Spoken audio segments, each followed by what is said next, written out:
Here we have a gentleman that has a scoliosis, and he gets to go into the adjusting room before I come.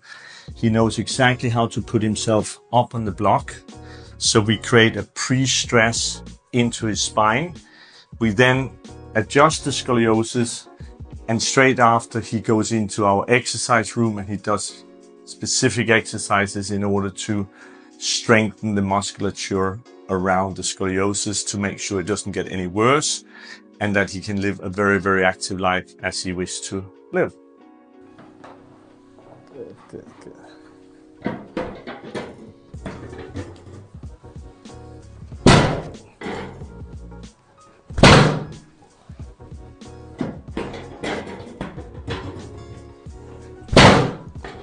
Big breath in, and out.